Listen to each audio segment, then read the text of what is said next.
जय हिंद दोस्तों। फरीदाबाद की अल फलाह यूनिवर्सिटी आतंक का केंद्र बन चुकी है।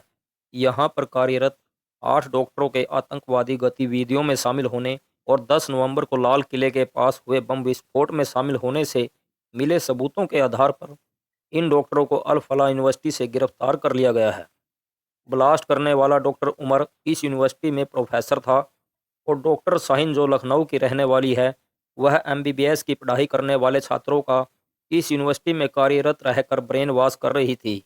यह तो शुक्र है भगवान का कि इनकी साजिश का समय रहते पता चल गया, नहीं तो डॉक्टर के रूप में इन शैतानों ने तो पूरे भारत को दहलाने की साजिश रच रखी थी। इन शैतान डॉक्टरों का टारगेट 26 जनवरी पर भारत में 20 जगहों पर लगभग 200 बम धमाके करना था। इसके लिए इन्होंने शहर भी चुन लिए थे।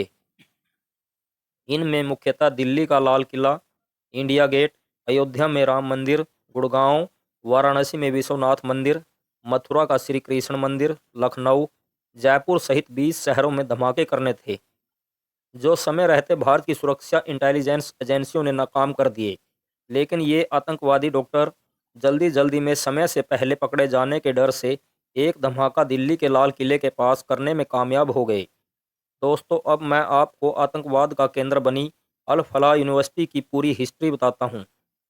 सन 1995 में कुछ मुस्लिम संगठनों द्वारा फरीदाबाद के गांव धोज में, जो कि एक मुस्लिम गांव है, अल फलाह चैरिटेबल ट्रस्ट की नींव रखी गई। इस गांव की सीमा नूह अर्थात मेवात से भी मिलती है। इस ट्रस्ट का उद्देश्य गरीब मुस्लिमों की भलाई करना था, उन्हें शिक्षा देकर और मेडिकल सुविधाएं देकर फ्री में। फिर कुछ सालों बाद सन 2014 में हरियाणा विधानसभा के एक विशेष अधिनियम के तहत इसे एक यूनिवर्सिटी के तौर पर यूजीसी से मान्यता मिल गई और इसे अल फलाह यूनिवर्सिटी कहा जाने लगा। इस यूनिवर्सिटी में school of commerce, school of management, school of engineering and technology, graduation, post graduation, PhD course और मेडिकल कोर्स करवाए जाने लगे। एमबीबीएस और एमडी डॉक्टर की पढ़ाई के लिए एक मेडिकल कॉलेज की स्थापना की गई। अल फलाह यूनिवर्सिटी का कैंपस 75 एकड़ में फैला है। इस यूनिवर्सिटी में एमबीबीएस की 200 सीटें और एमडी डॉक्टर की 38 सीटें हैं। अल फलाह मेडिकल कॉलेज भारत के प्रमुख निजी मेडिकल संस्थानों में गिना जाता है। कोर्स करवाने के लिए प्रत्येक छात्र से 80 लाख से 1 करोड़ तक फीस ली जाती है। लेकिन मेडिकल कॉलेज का हाल जानकर आप हैरान रह जाओगे। अल फलाह यूनिवर्सिटी में एमबीबीएस और एमडी की पढ़ाई करने वाले कुल छात्रों में से 50% छात्र कश्मीर से हैं और पढ़ाने वाले प्रोफेसर भी ज़्यादातर कश्मीर से ही हैं। और तो और जिन प्रोफेसर का जम्मू कश्मीर के मेडिकल कॉलेज से उनके गलत कार्य करने पर निकाल दिया गया था, उन सब मेडिकल प्रोफेसर्स को अल फलाह यूनिवर्सिटी ने अपने यहाँ प्रोफेसर के रूप में रख लिया। और हमारे देश का दुर्भाग्य देखो, जान बचाने वाले डॉक्टर ही लोगों की जान के दुश्मन बन बैठे। कैसी गंदी और गिरी हुई मानसिकता है इन लोगों की, खास तौर पर एक विशेष धर्म के लोगों की। अब इस जिहादी यूनिवर्सिटी पर बहुत से सवाल खड़े हुए हैं। अल फलाह यूनिवर्सिटी की मेंबरशिप रद्द कर दी गई है। अल फलाह यूनिवर्सिटी की वेबसाइट भी बंद कर दी गई है और इस यूनिवर्सिटी की मान्यता भी रद्द करने पर मोदी सरकार विचार कर रही है, जो होकर रहेगी।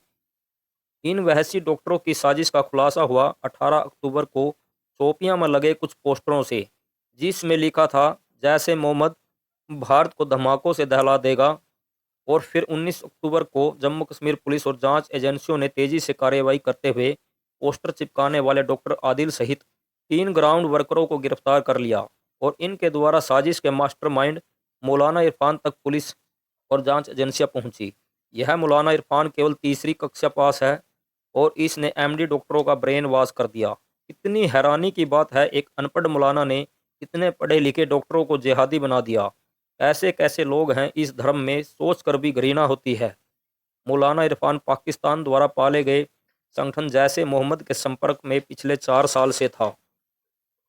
मौलाना इरफान ने कैसे आतंकवादी डॉक्टरों का नेटवर्क खड़ा किया, आइए आपको बताते हैं। सबसे पहले मौलाना इरफान ने डॉक्टर मुजम्मिल से संपर्क किया, जो फरीदाबाद की अल फलाह यूनिवर्सिटी में डॉक्टर था और कश्मीर का रहने वाला है।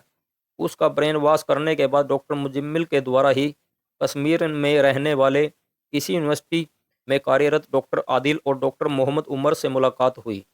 अल फलाह यूनिवर्सिटी में एक मस्जिद भी है, जहां मौलाना इरफान आता जाता रहता था और मस्जिद में ही मीटिंग करता था इन डॉक्टरों से।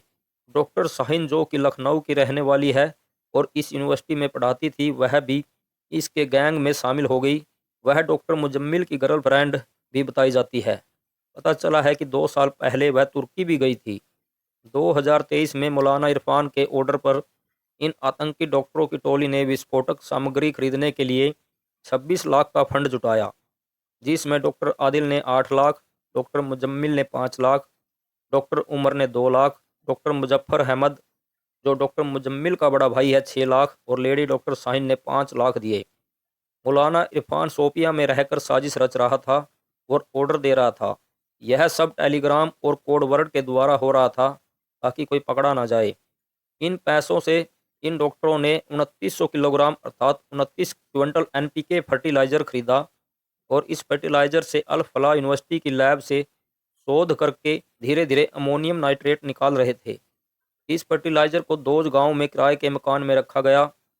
डॉक्टर उमर ने chemical powder, remote, timer, battery और जिलेटिन की छड़ों का इंतजाम किया।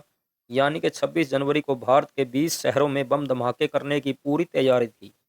और जब मौलाना इरफान सहित doctor Adil, doctor Muzammil, doctor Shaheen के पकड़े जाने की खबर डॉक्टर उमर को लगी, तो पकड़े जाने के डर से वह एक कार में विस्फोटक सामग्री लेकर दिल्ली आ गया और जल्दबाजी में उसने लाल किले के पास आत्मघाती विस्फोट कर दिया, जिसमें 12 लोगों की मौत हो गई।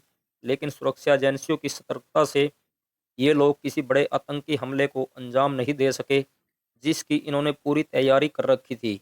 तो दोस्तों, यदि आपको यह जानकारी सही लगी हो तो चैनल को सब्सक्राइब और इस वीडियो को हर हिंदू तक शेयर करें।